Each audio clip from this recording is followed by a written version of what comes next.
31 जुलाई 2025 को दिल्ली की सड़कों पर जो तस्वीरें दिखाई पड़ी उसने देश की आत्मा को झकझोर के रख दिया, क्योंकि वो शिक्षक जो लाखों बच्चों को अंधेरे से निकालकर सफलता की रोशनी तक पहुंचाते थे, वो अपने बच्चों के हक की लड़ाई के लिए सड़कों पर उतरे तो लाठियां मिली, हिरासत मिली और पुलिस की बदजुबानी सुनने को मिली। तमाम teacher, Neetu ma'am, Sanjeev sir, अभिनय शर्मा, उनकी जो तस्वीरें आई वो परेशान करने वाली थी।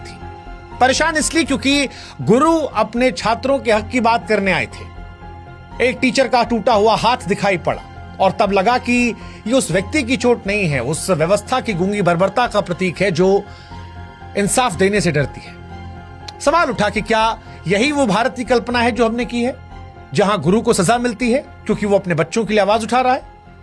सच कहें तो ये जख्म सिर्फ शरीर पर नहीं है, हर उस मेहनतकश युवा की उम्मीद पर लगे घाव हैं जो दिन रात मेहनत करके नौकरी की आस लगाए बैठा है। ये हर उस मां बाप की पीड़ा है जो बच्चे को बेहतर कल देना चाहती है। और इसीलिए हम कह रहे हैं कि ये सिर्फ एक प्रदर्शन नहीं है, ये उस व्यवस्था के खिलाफ एक चीख थी जो पारदर्शिता का दावा तो करती है लेकिन सवालों से आंखें चुरा लेती है। जब गुरु और शिष्य दोनों सड़कों पर हों और उनके हिस्से में लाठी आए तो साहब सिर्फ सवाल परीक्षा का नहीं रहता है, फिर सवाल पूरे सिस्टम से उठता है कि कैसा देश है, कैसा लोकतांत्रिक देश है जहां पर न्याय मांगना गुनाह है। क्योंकि जब शिक्षक और छात्र दोनों इंसाफ की मांग करते लहूलुहान हो तो लड़ाई सिर्फ उनकी नहीं होती है, लड़ाई पूरे समाज की होती है। और आज इसीलिए एसएससी सीजीएल विवाद पर जब उम्मीदें टूटी तो हमें लगा कि आइए इनका साथ दे एक बेहतर भविष्य के लिए। एसएससी सीजीएल का विवाद क्या है वो आपको समझाते हैं। दरअसल एसएससी यानी स्टाफ सिलेक्शन कमीशन की सीजीएल परीक्षा हर साल करोड़ों युवाओं के लिए सरकारी नौकरी की उम्मीद लेकर आती है।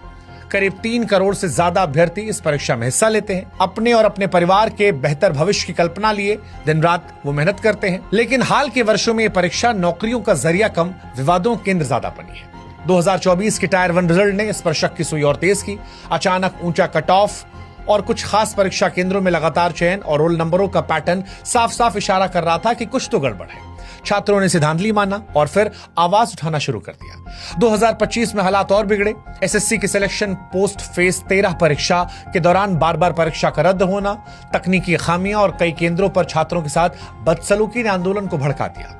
हजारों अभ्यर्थियों और शिक्षक दिल्ली चलो आंदोलन के तहत दिल्ली के जंतर मंतर और कई और इलाकों पर प्रदर्शन करने पहुंचे, न्याय की मांग कर रहे थे। लेकिन इस न्याय की मांग के बीच में इन्हें लाठियां, गिरफ्तारी और इनके गुरुओं की पिटाई को देखना पड़ा। जो शिक्षक अपने छात्रों को देश के निर्माण की राह दिखा रहे थे आज लहूलुहान थे।